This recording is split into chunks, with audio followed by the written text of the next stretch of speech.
Friends, in this video we are going to talk about the job work and input tax credit on the goods which are provided or supplied for job work. Now, what is called job work? This is defined under section 2 subsection 68.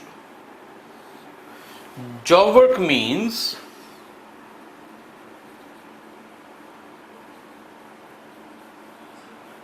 any treatment or process carried out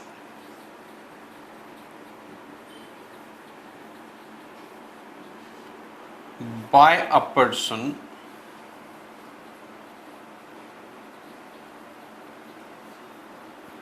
on the goods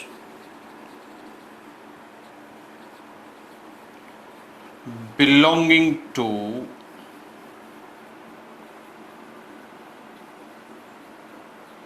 another registered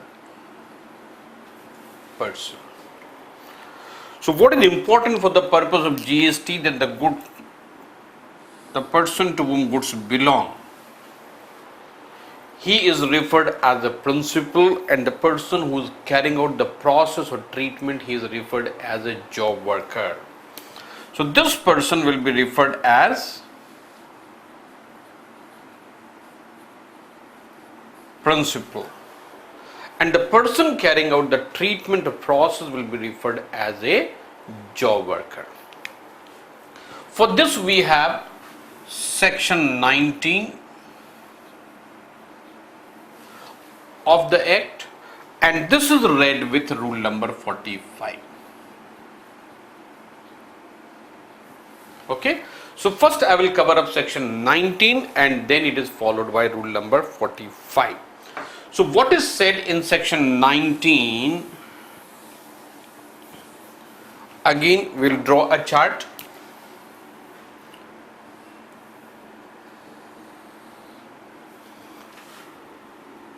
This is in relation to inputs, and this is for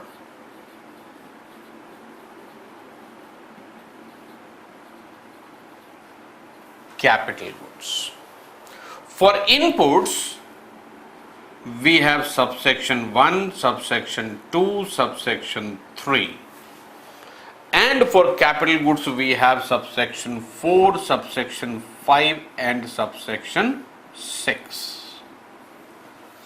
So this is also giving you the structure of the section. So this is section 19, different provisions, right?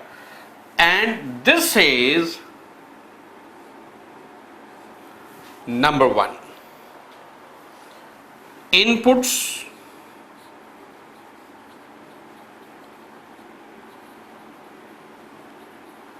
can be sent to job worker, and in that case the input tax credit availed by the principal continues to be in his record. Otherwise, whenever inputs are removed, the credit already availed thereon is required to be reversed. So this way it is having overriding effect over other provisions of the Act where the reversal of credit is required, right? And then we have another provision. This says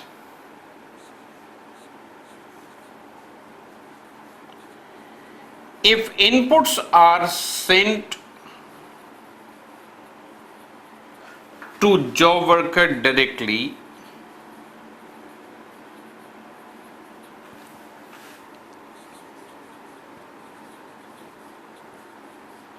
without bringing at own place of business, still principal can avail input tax credit. Now section 16 subsection 2 clause B, that very specifically says for availing the credit the registered person should be in possession of the goods. So this becomes an exception under section 19, right? So this provision of section 19 is having overriding effect over section 16 subsection 2 clause number B, right? What was clause B? That goods can be rather input tax credit can be availed only when the goods are brought in the premises, and here what is happening? Those are being sent directly without being brought in the premises. Then subsection 3 says the goods sent for job work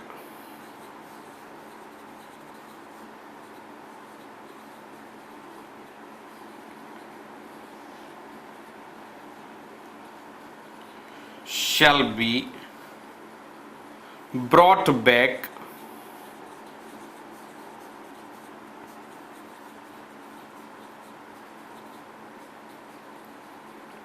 within 1 year, and if not,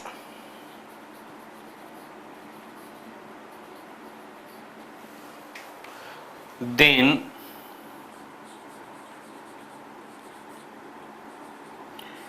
it is presumed that the principal has supplied the goods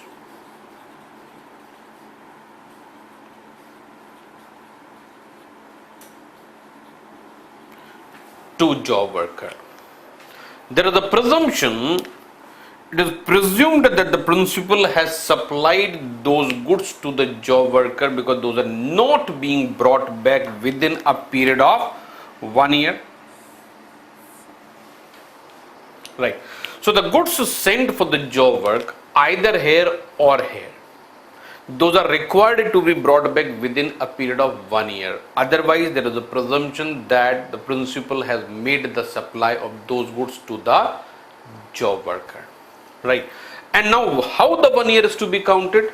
This 1 year, if the goods are supplied under subsection 1, that is from the premises of the principal, then 1 year from the date of removal. Otherwise, 1 year from the date of goods being delivered to the job worker. So that is in subsection 2. So 1 year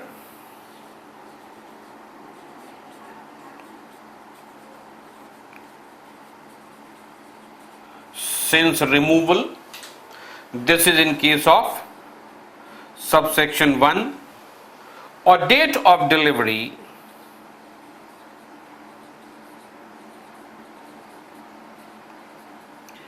this is in case of subsection 2. So this is how the 1 year is to be computed, right?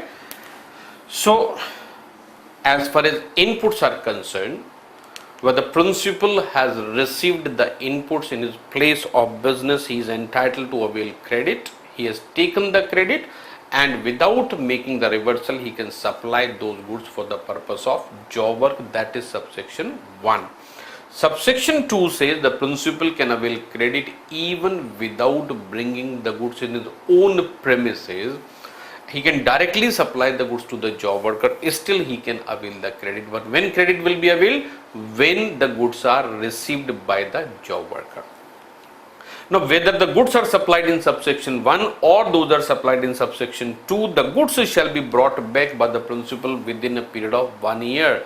1 year is starting from the date of removal in subsection 1 and date of delivery to the job worker in case of subsection 2.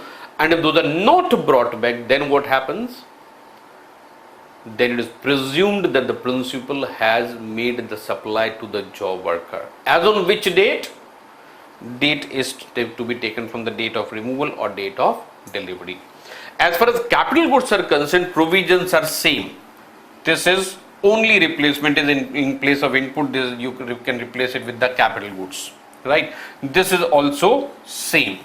This is also same, but here the period becomes 3 years. That is the only difference. So the capital goods can be supplied from the premises of the principal. Those can be sent directly to the job worker, and if those are not brought back within a period of 3 years, then the credit will have to be, then it is deemed to be a reversal, or rather it is deemed to be a supply, right? But we have subsection 7 also. Subsection 7 says that subsection 3 here and subsection 6 here, those do not apply. So this is subsection 4, this is subsection 5, this is subsection 6, right? So that has to be written at the closing. So for writing the closing, I have to remove it.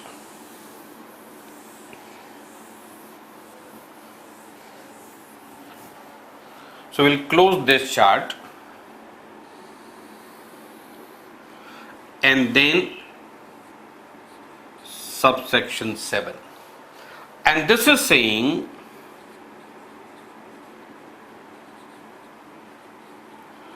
provisions of subsection 3 and 6 deemed a supply. One is written here, that is another is here. Do not apply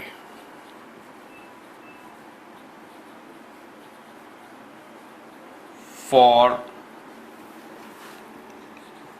tools, molds, dies, fixtures.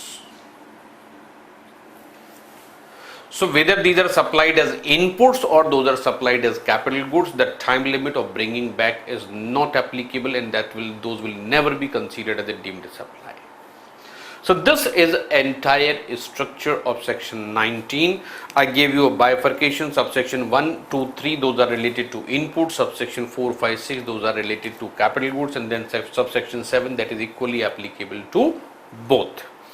Now what is said in rule 45 regarding this? That says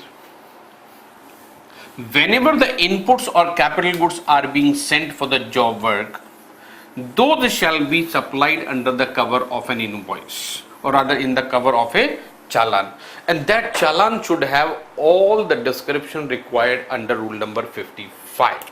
So here we have rule number 45.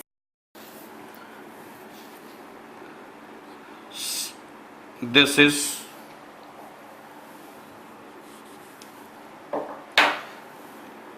inputs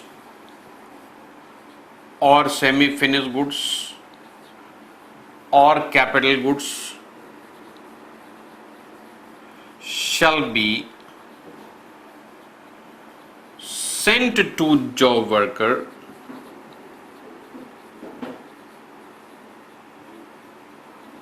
under cover of a challan containing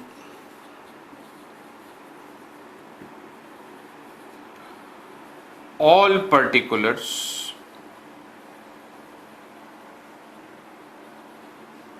required under rule number 55. So either inputs or semi-finished goods or capital goods can be sent to the job worker. So even when those are being delivered directly, still the principal is required to issue a challan, and the challan should have all the particulars as required under rule number 55. Now when the goods are sent from one job worker to another, if goods are sent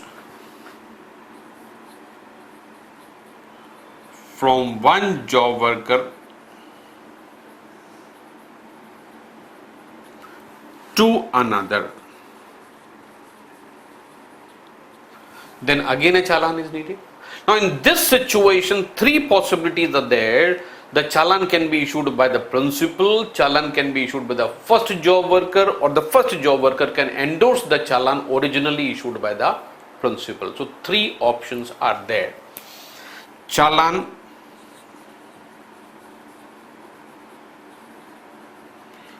can be issued by principal or job worker. So two options are covered here. Number one, principal can issue a challan. Number two, the job worker can issue a challan, or the job worker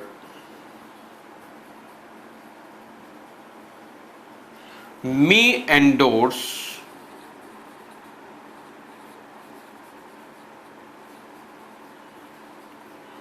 the challan issued by job worker.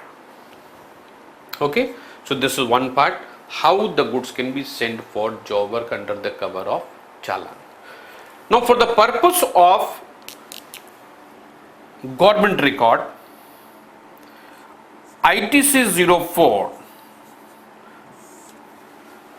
whatever goods are sent for the job work, the return has to be furnished in ITC 04, and this return is quarterly, and after the end of quarter this must be filed within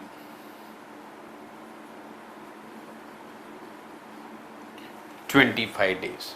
So this is a confirmation. In this we have the record of the goods which are sent for the job work and which are returned within the specified time. Now there is a situation when the goods are sent for the job work are not received back within the specified time limit or any extension allowed by the commissioner. In that situation, the goods which are not received back, the description of that should be given in GSTR 1.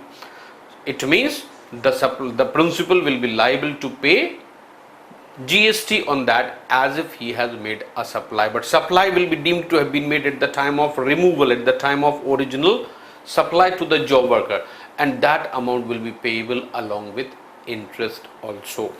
Okay, so the last point in rule number 45,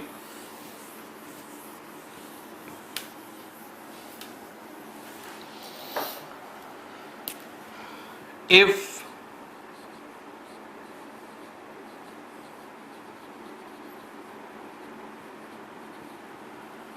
goods sent for job work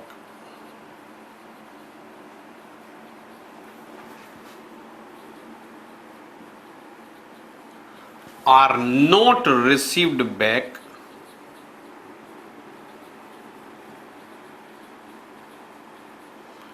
within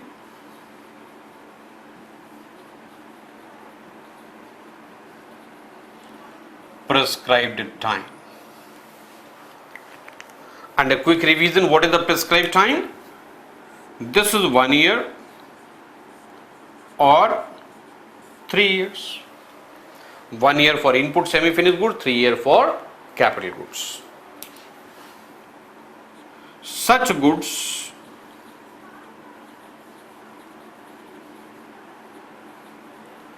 are deemed to have been supplied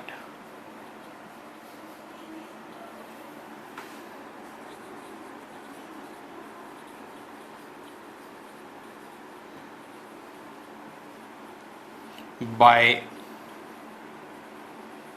principal to job worker. On which day?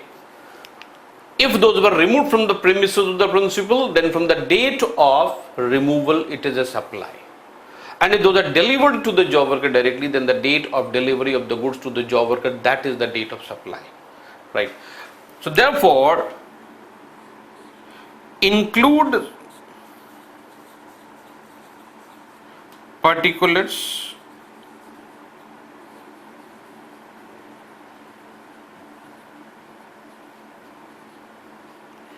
in GSTR 1 and